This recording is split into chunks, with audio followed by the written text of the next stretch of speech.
Stating this one more time. This is my favorite tiny house design ever. And the designer has a ton of variations of this style of design. Okay, let's go. You design your first house for an enemy, your second house for a friend, and your third house for yourself. And there really is a lot of truth to that. Good design takes time and experience. It takes failing a few times before you get things right. And here in Auckland, we're about to visit a tiny house that really goes to show that practice can make perfect. See, I love the green roof. I love the green roof. Get ready for me to obsess with this whole design. I want a green roof so bad. They just don't really do very well in Canada from what I've seen. Even like the pergola, the wood with the black finishes, stunning, so pretty.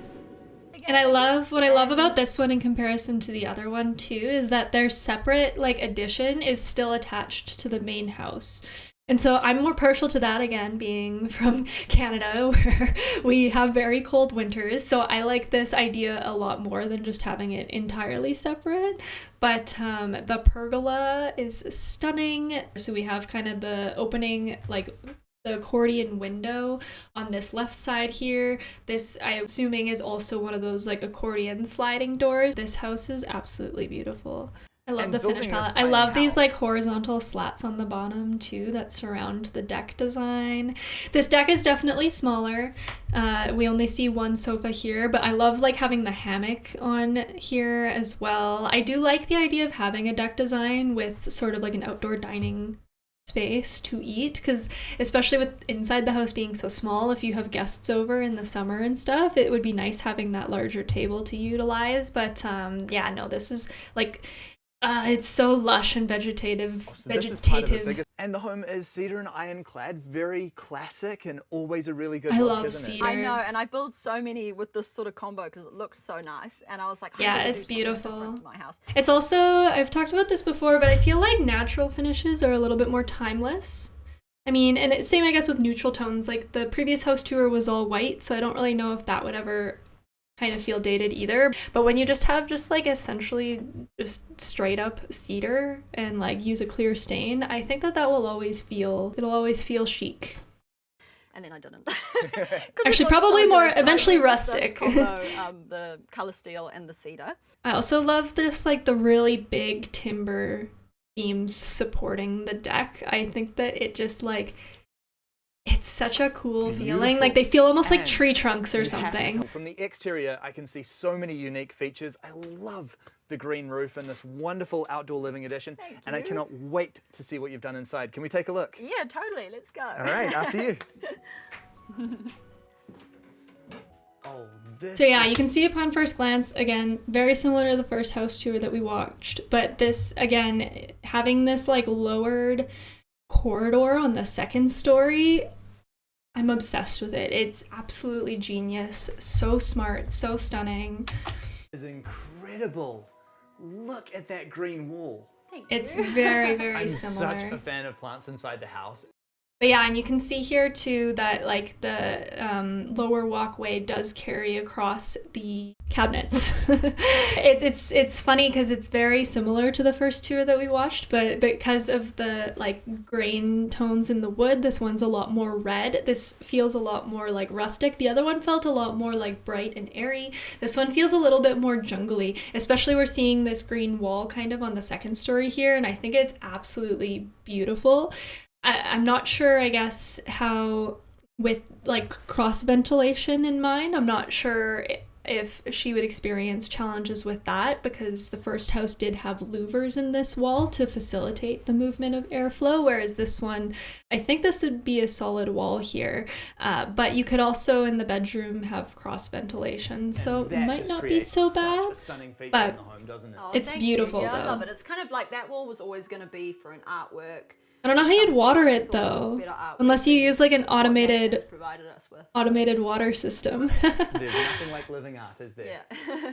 And so this one has a straight staircase where the first one had an L-shaped staircase. It's interesting though because the risers don't look as high as the first tour that we watched. The L shape also seemed to invade kind of like the living space a little bit more and kind of cut it off and make it feel a bit smaller. This living space here, because the stair does not interrupt it, feels a little bit more kind of tucked away and a little bit more intentional in its segmentation in the house. So I think I kind of like the straight run a little bit more. Both of our rooms have and this one has doors. Which was really important to me. So and also safety as well. I smart. didn't want to have to worry about her walking up a ladder or me, probably more me coming up and down a ladder. And so the stairs were important. The balustrade between the two rooms was important. I didn't want to have to spend my time worrying because mums worry. That's what we do sometimes with our kids. Yes, I've got a projector which I just pop on the windowsill and then it projects up onto that blind. And See, I love this. I love this. Cool. Because, like, at the end of the day, I don't really necessarily need a TV full time. And I feel like when you're in a rural environment like this, you really should be getting outside and, like, trying to do other things with your time. But there is nothing like having a good movie and a big bowl of popcorn and then just, like, kicking it. Especially if it's raining, the weather's not good. So I love that they've incorporated that element in the design, but it's not like a focal point of the design. They didn't design around the need for a space to stare at a screen.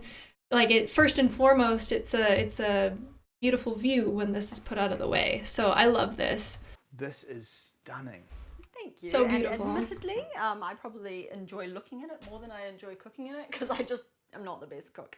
So this was like my motivation to learn how to cook well. I love it. I love having the oven in the wall. I like that there's a microwave incorporated. I think I like the location of the fridge just a little bit more because the first tour had the fridge where this oven is and it's just a little bit closer. Like, this spaces everything out for that triangle of flow a little bit more so. This kitchen feels a little bit bigger than the other one. I'm not sure. I can't put my finger on why. Maybe it just like actually is and they bumped the square footage out. But I love the run of the shelf across the whole top too. This is so beautiful. I'm not like a big fan of the faucet not really matching with the hardware pulls. I think I would have preferred to see maybe a black, like a matte black faucet. I don't know if I love the wood sink. I think like a porcelain or like a black or a metal. I think something else might have been, I don't know. I don't know how I feel about a wood sink, but again, it's So I'd kind of like the wood itself though is stunning. Like a normal sink now, but it's actually, I'm finding it super cool because it's got so many colors in it. You don't notice the little aging marks that you'd normally get in a sink. So yeah, a lot of people sort of wonder if a timber sink is practical, but it's actually really cool. But yeah, there's heaps of storage, and this will be eventually my washer dryer area. So my little laundry will be in there. Oh, interesting. Oh, I don't know how I feel about having the washer dryer over here. I'm still, again, more in favor of having those elements back in the bathroom if you can make that work. Like, even if it requires maybe shifting the whole kitchen design in 2.5 feet, and then kind of just like bumping this out. We'll talk about that though when we're actually sketching. And the use of mirrors here in the kitchen is really nice as well. It just adds a little bit of light and a sense that is a of really clever way to spaciousness, bounce light Yeah, around so and make it mirrors, feel more we expansive. got this pantry, sort of shelf pantry with it, and it sort of tricks the eye into feeling like the space goes a lot further. So what I often say with tiny house design is that our brains like to feel like we have a lot of space, but the reality is that we don't actually need a lot of space. In every tiny house I design, we go for full-size normal appliances. So yeah, normal 4-burner gas hob, and then nice wall oven. Yeah, again, full-size appliances are one of those things that I wouldn't want to compromise on either. Those specific things just contribute to your overall like comfort within the space. So full-size kitchen, full-size bathroom, and then a decent sized compromise in other ways. Good sized appliances which are nice and easy to use. Basically, the spare room and the deck are separate from the tiny house and just parked right up against it. I love that. But I put this exterior door on the tiny house to allow access into the spare room, which makes it future-proofed. So yeah, we can go through here and... Or you could even put like, you could even maybe do like a big window that was like full height down to the ground, and then intend to remove that and install a door in its place at a later time, and that could be a strategy for future proofing. But I love that she has the snowboard on the wall. We're like avid skiers and snowboarders, so that's a big value to us, and that's something that we'll be thinking about when we're designing our floor plan in our tiny house. Completely expanding it in the future, but right now This is it's also a giving you potential work nice from home office space. a nice spare room. Yeah, exactly. Spare room so this for pulls out guests. into a double bed, and it's just Yeah. a space to like watch movies on the computer, basically. And then through here we've got your bathroom. Yeah. This is lovely and super spacious. I'm not for a tiny double house vanity bathroom. fan. I feel like it's bigger than a lot of the bathrooms I've had in the not past. super And necessary. we've got the double vanity, which is more there for symmetry than anything else. Like, me and Hazy actually, we just use the same one. And I just wanted it to look really clean and pretty. And so I hid all the ugly stuff behind these cupboards, which is actually a part of the stairs. So when you open this up, it's just my laundry. See, I love that. Then that adds more square footage into the bathroom and really utilizes the space under the stairs that you may not have been able to get through or get to from inside the living room. So I love this. I love this bathroom design, and I would we'll talk about it. I would even maybe consider, depending on how much storage we get, you could do like clothing storage in there, maybe the recessed, like a washer and dryer in there, depending on how much space you get. Like, we have so many options. And then I've got this roll-out composting toilet. This is also a really That interesting is aspect of very the design clever. too. I can tuck away and, the ugly stuff is gone. So you do your business, you put sawdust over it. I've actually got like this coffee husk stuff. I wonder how often it just stays out and open though. Like, would you actually just like shove it back in the wall every time? Or or does it just stay out? Especially because she has a child, right? So ease of access. Like, I think it's nice in theory to put it away. I just don't know how often you actually would be doing that. It could help though, being able to put it away like that. If the cabinet that it's recessed within is vented to the outside, it could also help with smells and like really isolating that out of the way, potentially. And then your shower over here, beautiful tile work. Very pretty. Yeah, I just wanted a nice serene bathroom. It might not be a huge deal, but I don't really love how close this vanity is to where you access the shower and this relationship here. Like, if you saw in the back kind of here, like this is a very weird relationship. And maybe if you did one of those like full height shower screens and there was a mullion that lined up with this, then it would look a little bit more intentional. But as it stands right now, like, it feels like there should be a wall here or something, but this entrance into the shower does not look very big. Like, I think I'd drop the double vanity. She said herself that she doesn't need it and that they don't use it, and I would squish all of this down and just give a little bit more space for this here, I think. You want to come on up? Yeah, let's do it. And then this is Hazy's room through here, is it? Yeah, this is my little monkey's room. Oh, I love this room design more than the first tour. I love that she has 2 windows. I like the bed on the floor too, and I think even just like from a safety perspective and stuff, like I just think this is so cute. There's space for a little desk here. I think between the wardrobe and the hanging clothes here, there's more than enough space required. This is just so cute. I love this so much. If I had a bedroom like this when I was her age, I would be obsessed with showing my friends it. I would be like, look at how cool my room is. I think it would be like, I'd be so joyful of it. This is really smart too, kind of adding as a space saver, recessing the bed and how it is into the wall. I guess the only thing is you don't really have a lot of flexibility if you decide you want to move the bed somewhere else in the room. However, yeah, a wardrobe or like a dresser might fit within this expanse here, which would make it feel a little bit more recessed and out of the way too, and then the bed could maybe fit like on the back wall or something. But I do like that it's tucked away here. I would probably prefer this too as a kid because I would feel like more like hidden away and like it was my own little personal escape. It's so cute. I think it's so cute. It's really cool coming in here and seeing how she decorates things and what's taking pride of place on that. Oh, this desk folds down. This desk folds down, which is another nice space-saving thing to have. I think that's so smart. It's so cute. I wonder if, yeah, the desk folds down and if she doesn't want, like if she wants more room on the floor to play, you just put the things on the desk back on this really cool pegboard shelf, and it's out of the way, and then you have, yeah, more of the room. That's her little it's so cute. And I love the idea of just like letting your kid like do whatever they want in their bedroom for the design too. It's like a cool kind of autonomy for them to like express themselves. This is seriously cool and super clever. So this bed platform, this is actually the kitchen ceiling, isn't it? Yeah, so any part of the So room that's this one, this is why I love this design so much.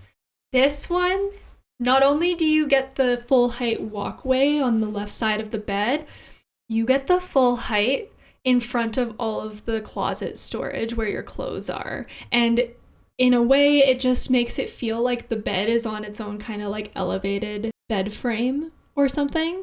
I'm obsessed. Underneath kind of the edge of this bed is the extent of the kitchen, where it's full height in the kitchen, and then there was a little bit of like a bay window that jut out the front of the tiny house, and that's where you get this floor level. This is why it's the most intelligent, ergonomic tiny house bedroom design I've ever seen. It has a door. I love the fact that there's windows on two sides to obtain that cross ventilation. I love how there's like the shelf above the bed. I think the mirror would probably do a great job in like further kind of casting the light around the room so that it just felt that much more expansive. But I still love that she's able to bring in color and personality through like the color of the paint on the bed frame, even in the upholstery above the window, the color of the pillows and stuff. Yeah, I'm obsessed. This is my favorite tiny house bedroom design I've ever seen. The kitchen ceiling, and any part that's lowered is areas of the kitchen that didn't need to be full height. So cabinetry good. Above the stove, above my little bump out area. So yeah, that's how we got the ability to walk upright. Obsessed. Look at this. Look at all this storage that you get for your clothes.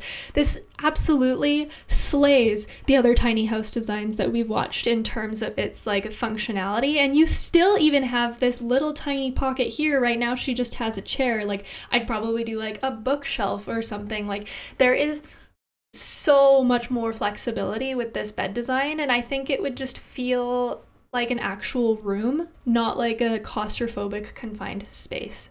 Obsessed. So smart, so good. Yeah, so you could even add like another wall of like clothing storage, and even maybe do like a his and hers on either side and then share kind of down the middle and stuff. I also would probably rather do something else too, just to encourage more of like the minimalism and not having too much stuff. Because there's a phenomenon. When you have the space to fill, you generally fill it. So I'd rather just not really even give myself the option. I love this. I think you could even go like to make it even a little bit more expensive if you wanted. So I decided to have that little... We could bump the millwork onto this side and then use this space down the middle and maybe even add a third window. So that when you're laying in bed, you have a view that goes outwards. That could be a vibe too. I think it's... Yeah, this design is really flexible for what you can do. Definitely. You can do whatever you want in your bedroom. Again, that garden outside. We're not judging here. It's just a complete celebration. But this is why I love the green roof. Being able to see essentially just like more plant life instead of like an ugly roofing system. This is so much more desirable to me. I think this is beautiful. I love the green roof. Can you talk to me about the budget that was involved in building this? Yep, so for the house, not counting the porch and the little room, I spent around the 150 New Zealand.